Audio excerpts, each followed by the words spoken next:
2, 1. Wow!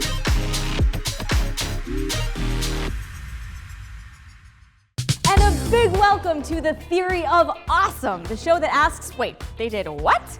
I am your co-host and aspiring bird, Sophie Schrand. I am the other co-host and a good faller downer, Trace Dominguez. Not only will we see what all of these awesome people did, but we're gonna find out also how. With science. Today we're looking at a one-of-a-kind stunt, one that was never done before it was done and has never been done again since. Yeah, back in 2012, Gary Connery donned his wingsuit and prepared for one of his many hundreds of flights, but this flight was different. Hey Gary, welcome to the Theory of Awesome. I'm Sophie. I'm Trace. Thank you, and thank you for having me on the Theory of Awesome. It's great to be here.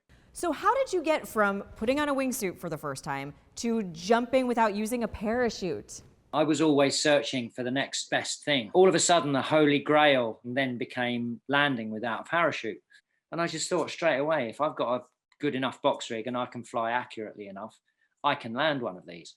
So that's really interesting. Did that choice then affect your speed? All of my training was really about trying to find a soft speed, because the faster I would go, the greater the impact. The maximum speed I hit was 80 miles an hour, but that was as I jumped from the helicopter and then transitioned into flight. So I found a position that I could fly all day long, 60 miles an hour forwards and 23 miles an hour down. And that gave me a three-dimensional speed of 65 or so miles an hour. So how did he pull it off?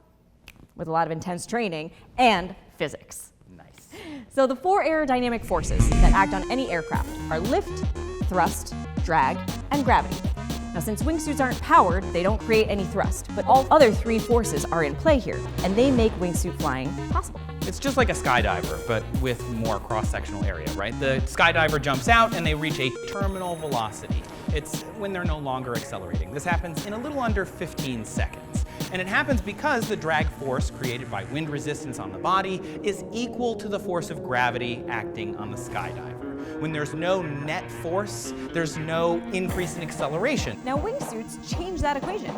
They present more cross-sectional area perpendicular to the air resistance, increasing drag, and they get extra upward force from lift, which is created by the motion of the wing through the air. So instead of falling at a terminal velocity of around 120 miles per hour, or 190 kilometers per hour, a wingsuit pilot can slow the fall rate to as low as 25 miles per hour, or 40K.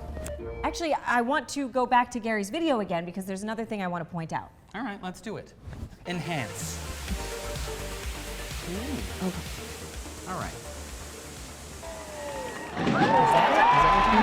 You saw it It too. happens so fast that you might miss it, but what happens there is he actually pulls up right at the end to slow himself down, I think, and then that changes his angle of attack dramatically, and then from there, I mean, he tucks and rolls. Yeah, absolutely right. Now, we talked about the wingsuit creating the most drag when all of its cross-sectional area is perpendicular to the force of air resistance.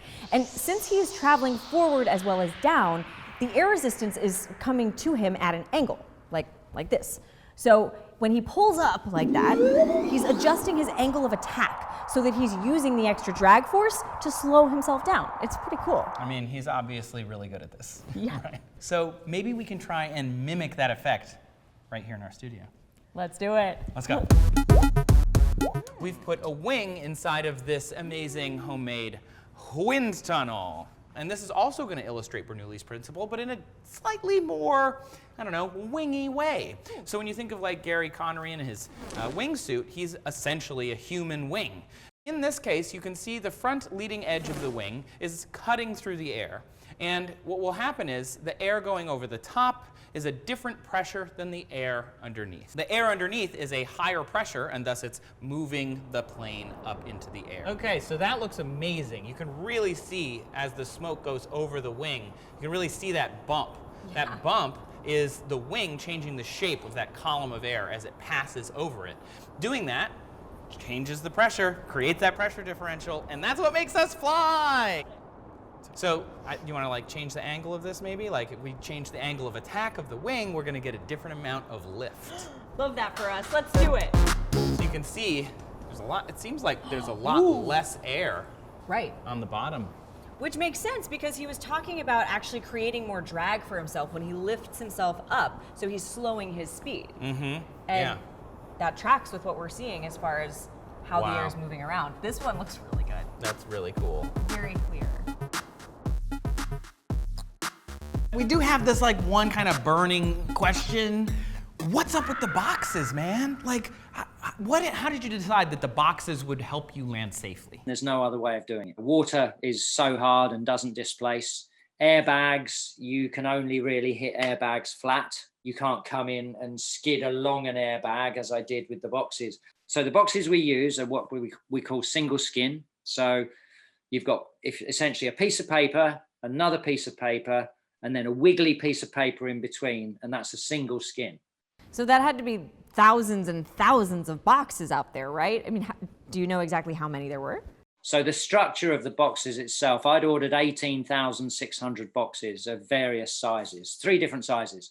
And the runway was 100 meters long, so that's 330 feet long and 42 feet wide and 12 feet high. And every 8 feet of boxes I put in a 2-foot gap, and that gave the whole thing flexibility. And that also allowed me to be able to walk out. Do you know how fast you were going when you hit the boxes? Because you just kind of strolled right out I there. hit the boxes at 69.8 miles an hour. I know all of this because I was wearing GPS and we had satellite link data and such like. So we were just talking about the maneuver that you did right before impact. You kind of like pulled up and slowed yourself down. Can you tell us about that? energy goes somewhere, and I just wanted to bleed off as much speed as possible before impact. So I pulled my wings hard forward. What that does is goes from sort of this position to lifting up slightly in this position. And I would imagine it probably bled off a good 8 to 10 miles an hour. We've learned so much. Thank you so much, Gary. Thanks for taking the time. Absolutely. It's been super fun having you here, and thank you so much for talking to us.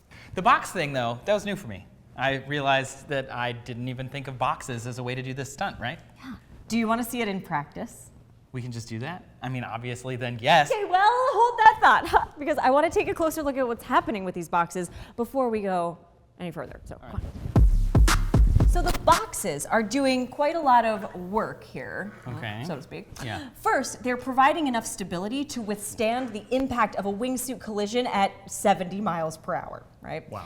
The corrugation, the adhesive, and the skins, the outside of the cardboard box, as well as all the air inside the cardboard box, all provide a structure that is durable and rigid, but is also capable of crumpling.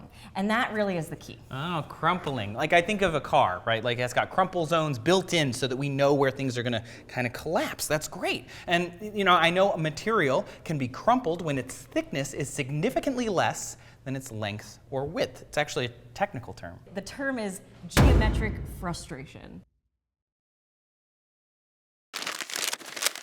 So now on to the boxes. Okay. Now, I won't be doing this part myself, and Trace I'm not gonna do it either. is also not going to do that Yeah. thing himself. Right. We're all set up. Mm-hmm. We got our Kevin. Are you ready? I'm ready. Kevin, are you ready? All right.